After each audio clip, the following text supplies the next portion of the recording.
இந்திய தொழில் கூட்டமைப்பின் கோவை மண்டலம் சார்பில் 9வது தேசிய உயர்கல்வி மாநாடு கோவையில் இன்று நடைபெற்றது.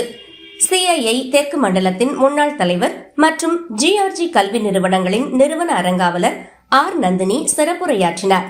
அவர் இன்றைய உலகம் தொழில்நுட்பம், புவிசார் அரசியல் மற்றும் திறமை ஆகிய 3 அம்சங்களால் வடிவமைக்கப்படுகிறது என்று குறிப்பிட்டார்.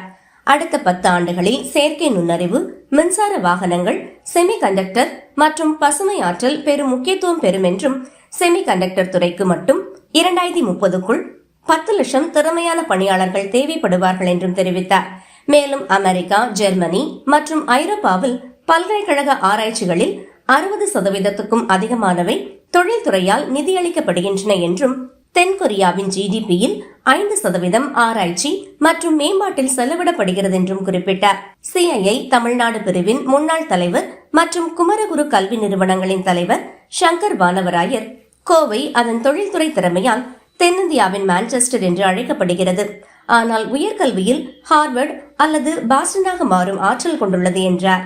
மாநாட்டில் துவக்க உரையாற்றிய தயானந்த சாகர் பல்கலை துணைவேந்தர் பேராசிரியர் சத்யநாராயணா, இந்தியா 60+ ஆண்டுகளில் 2 டிரில்லியனாகவும் அடுத்த 11 ஆண்டுகளில் 4 டிரில்லியனாகவும் வளர்ந்தது.